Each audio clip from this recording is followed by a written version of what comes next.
Coming from its humble beginnings as a World War II shooter, the Call of Duty franchise has evolved throughout different wars, eras, and brutal timelines. So, does it surprise anyone that it's given us some of the most vile characters in gaming history? And that begs the question, which of these villains are the worst of the worst? Hey guys, I'm Brad with One Up Binge, and today we're clearing up one last loose end. This is Call of Duty Villains, evil to most evil. Remember, no rush. Oh, this may go without saying, but, spoilers and stuff. So, let's start with the least vile villain, and then begin the descent towards the most ruthlessly evil. Starting off with the least evil is the main villain of Black Ops 3, Corvus. Created by accident by the CIA during its human testing with the new DNI system, Corvus was born to a tumultuous start, releasing Nova gas on the scientist who created them. Throughout the story of Black Ops 3, he tries to help the player and even creates a simulation for them to live in. Oh, how nice. Not all that glitters is gold, however, and during later parts of the story, he causes the deaths of multiple soldiers, even forcing the player to kill some themselves. And while Corvus is not seen as malicious, just wanting to learn about his creation and why he was alive, things take a turn for the worse when he's told that he was created by accident and you're forced to kill him. It's remarkable how sad this AI story is. Moving on to Javier Salazar from Black Ops 2. Javier was a double agent in both the Navy SEALs and the terrorist organization Cordis Die in the year 2025. Although he did commit a few treasonous acts, such as letting Raul Menendez free from the interrogation room, he never commits any truly heinous acts himself. He even said he was against unnecessary bloodshed if Menendez shot Briggs. It's safe to say that even a double agent like Salazar can still care about his teammates. He's only here to help. Next on the list is Daniel Clark from Call of Duty Black Ops. Once a renowned professor who couldn't get funding due to his political beliefs, would later go across Russia and meet up with Nikita Dragovich, who offered him a job. Daniel would help refine the Nova 6 gas, for him, only to be finished off by Nikita, a burning scar in this cold, cold war. Next is Viktor Zakayev, the tracksuit-wearing son of the infamous gunrunner Imran. Well, I got a plan to find him. I'm listening. Daddy's boy. All he wanted to do was help his father as an ultra-nationalist, even driving President Yasser Al-Faluni to the location where he would be executed. But he never chose to do this for any other reason than to help his father, which begs the question if he actually meant to go down this path in life. Hailing from a criminal underworld, next up is Hades from Infinite Warfare. Hades grew up in a technology-fueled world. He despises all kinds of tech and vows to bring the world back to a time before technology. While he does take hostages in Nicaragua and blows up some nuclear reactors, it is later revealed he was hired by Jonathan Irons. With his dying breath, he gives protagonist Miller the evidence he needs to incriminate his employer, showing that he might not be as bad as he's believed to be. The sleeper agent awakens, and it's Akil Min Raya. He was a sleeper agent controlled by the SDF and left on Earth with a transmitter in his stomach. He, under orders from Salen Koch, hacked into the Earth's planetary defense system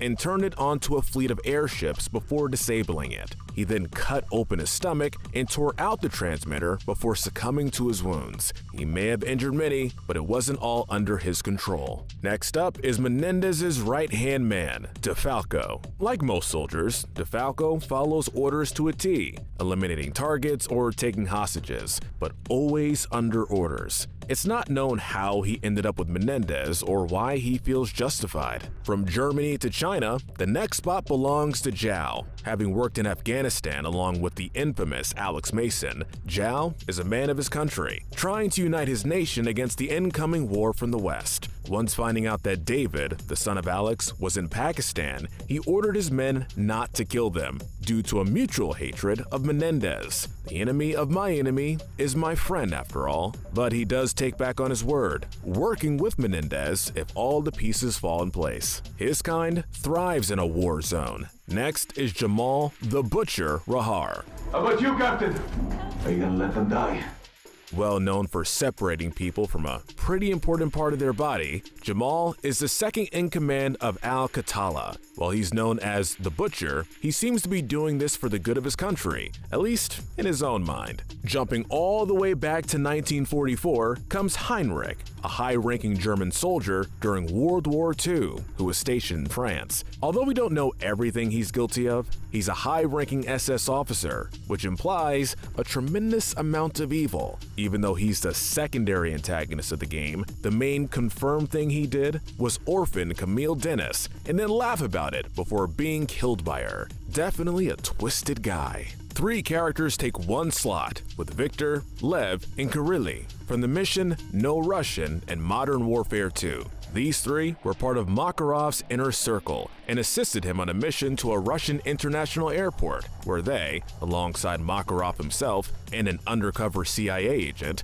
committed one of the most heinous acts in the airport. They weren't the orchestrators of the attack, but they did directly carry out one of the most ruthless events that set off a chain of events that would change everything. Warabi from Modern Warfare 3 takes up our next spot. Warabi is an African warlord bankrolled by Makarov who committed various inhuman acts by taking over parts of Africa to commit genocide on certain tribes. He also smuggled chemical weapons across the border into Europe for Makarov. African lions meet the Urzikistani wolf, Omar the Wolf Suleiman. While he is the leader and supposed founder of Al-Qatala, a terrorist organization in the fictional country of Urzikistan, he fights for a cause that seems just in his mind, since he's pursuing the independence of his country by any means necessary. I am just a lowly freedom fighter. Sadly, any means necessary tends to include criminal acts, such as stealing chemical weapons to use against the United States. In the end, he didn't get to see his wish come to fruition, being killed before his country was freed from Russian control. At least he went out with a boom. Next is Roman Barkov. Barkov serves as the main antagonist of the rebooted Modern Warfare game that came out in 2019. He grew up with a reading disability, and the only thing he was good at was cooking. He eventually became a high-ranking soldier and started doing direct attacks into Urzikistan in an attempt to annex the country. Through the entirety of the game, he made himself the new king of Urzikistan and believed that everything he was doing was correct. He thought he was the savior of Russia, and up until his final moments, he believed that he was in the right the entire time. Ghost or Ghost Eliminator. Next up is Gabriel T. Rourke from Call of Duty Ghost. Gabriel fits on this list in a special way, thanks to the fact that he used to be a good guy when he was younger. Along with Elias, he was part of what would eventually become the Ghost program. However, when Elias had left him behind, he was kidnapped by the Federation and brainwashed after months of torture. So that puts his actions in perspective, since while he wanted revenge on Elias, he also got brainwashed, and that means that not everything he did was of his own volition. Sadly, he still did some horrible things, like shooting Elias in front of his sons or blowing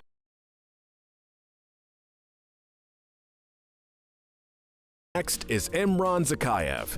Imran is a Russian criminal who's done everything from gun running to nuclear bomb threats. His actions led to most of the events within the Modern Warfare timeline, with his formation of the ultra-nationalist party, giving Khalid the nuclear bomb, hiring Makarov, and of course, being the original mastermind behind World War III.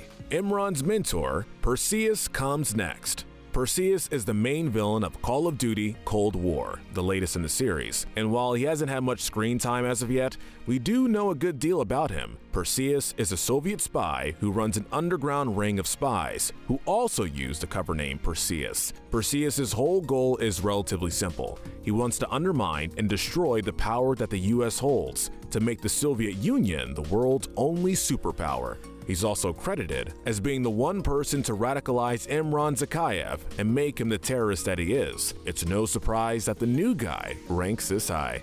Next is Metz, another SS soldier and the main antagonist of Call of Duty World War II. He's the director of a German labor camp where he abuses prisoners. In the end, he's killed while actively executing prisoners in the woods. guilty of some of the worst crimes against humanity. Although many of the other villains on the list have higher death counts, the fact that Metz committed these acts so personally makes him especially vile. And though he's a fictional character, the fact that people like him existed in somewhat recent history is terrifying. Moving on to Dr. Friedrich Steiner. This is a German scientist that defected to Russia during the events of World War II and prior to the events of Call of Duty Black Ops. Now, he may not have the kill count of Salem Koch, but he is much less ethical. Steiner created the infamous Nova 6 gas that could kill someone exposed to it within 10 to 20 seconds. This dirty chemical weapon was originally going to be used by the Germans in the Second World War and the Soviets during the Cold War. It was during the Cold War that it was tested on multiple Soviet soldiers, American prisoners, and even Vietnamese citizens. Steiner not only created the famed gas, but he helped create the sleeper agents that would release the gas, including Alex Mason. In addition to all of this, Steiner was a Nazi who only jumped ship to the Soviet Union because Germany lost the war to ensure that he would not be killed. And he's also a massive coward, begging for his life to be spared by the Americans, even after all the things he did while working under Project Nova. The good thing is, his comeuppance was swift at the hands of Alex Mason. From chemical terrorism to nuclear terrorism, here comes Khaled al-Assad. Khaled is well known for committing a violent coup d'etat against the Saudi Arabian president Yasser al-Fulani and executed him live on screen for hundreds to see. He did these things under the orders of Makarov and was violent for violence sake. He was the one who pressed the button on the nuclear bomb that wiped out 30,000 people when they got close to finding him. Although he was just a pawn in a larger game, much like Steiner, his actions ended in more deaths than Steiner's, and he got to hurt more people than Steiner did, and in a much shorter time. From one of Makarov's henchmen to another, next up on our list is Viktor Volk Krashenko. Viktor has a lot in common with the previous two entries. He's one of Makarov's workers and had created multiple chemical weapons prior to and during the events of the game. The reason Volk is above Khaled and Steiner is due to the fact that not only did he create the powerful weapon that would harm so many people in France and other parts of Europe, but he was the one who actually smuggled the chemical weapons into Paris to later be used. He also doesn't seem to care about human life nearly as much as some of the other villains. He may still be a pawn, but one who reached the edge of the board. Moving on to Nikita Dragovich. Dragovich is the mastermind behind Project Nova and is the one who hired Friedrich Steiner. Dragovich's only terrible act is not just Project Nova. He was also a small villain in World at War, having allowed Reznov's crew to be decimated at the massacre of Red Square, then took the remaining ones and tested Nova 6 on them. He wanted to destroy the US internally by using sleeper agents and threatened chemical warfare. He never gives us solid reasoning behind what he does. Maybe he just feels like it.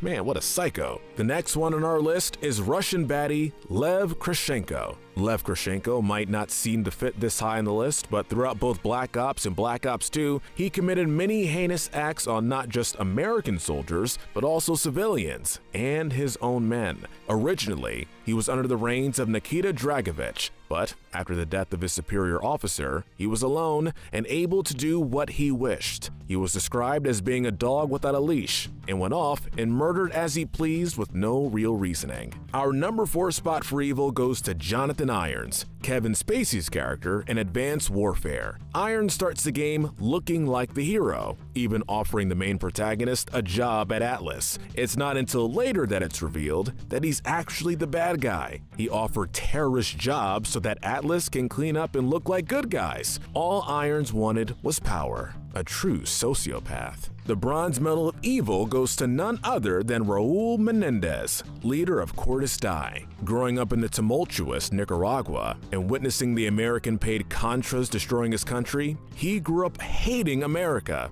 and its ideals. He eventually starts to arm anti-American rebellions. This got the attention of the United States, and this leads to the accidental murder of his sister, Josephina, by Frank Woods. He forces Frank Woods to kill his friend Alex Mason, murders Hudson in front of him, and kidnaps David Mason. In the future, he forms a massive, anarchic, cult-like following with Cordis Dai. He hacks into the Chinese stock market to force a war between China and America. He even wins in the end if he dies, since with his death, Cordis Dai starts to tear apart America. He lived a tumultuous life, and to many, died a martyr. The silver medal of evil may not surprise anyone because it's Lieutenant General Shepard. Shepard is the main antagonist of modern warfare 2 and is trying to avenge the deaths of the 30,000 soldiers dead at the hands of Makarov and the Four Horsemen. Throughout the story, he's seen as your commanding officer and the hero the world needs in these dark times. However, towards the last third of the game, his hypocrisy is shown,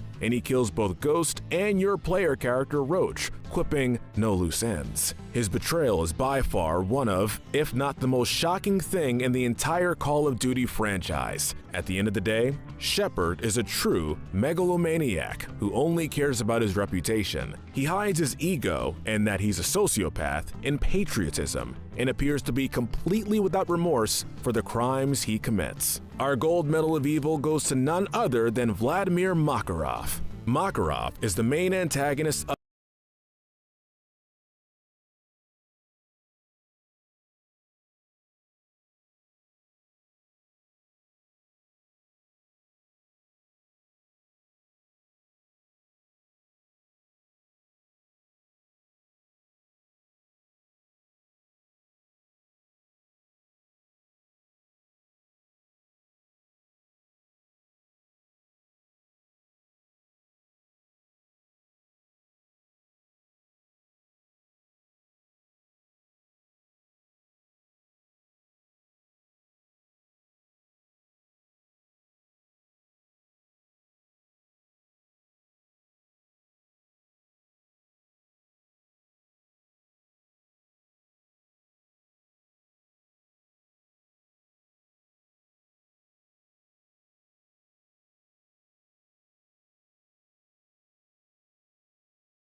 For centuries, our kind has stayed hidden on Earth.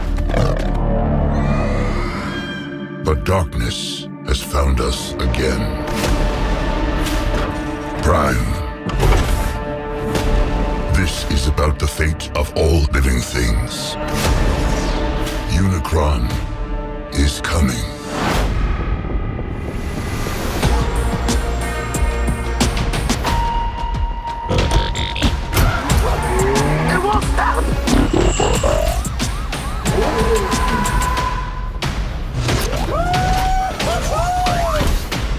Back up! Oh, I thought we were boys. You want it? Come and get it.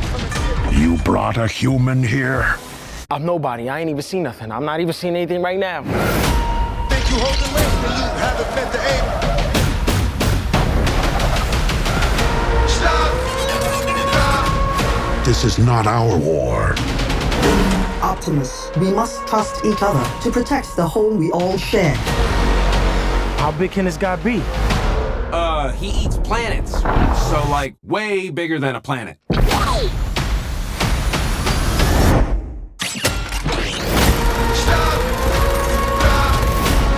the end, everything you cared for will be consumed. Maybe there's another way to save our home. You've never faced anything like this. Let them come.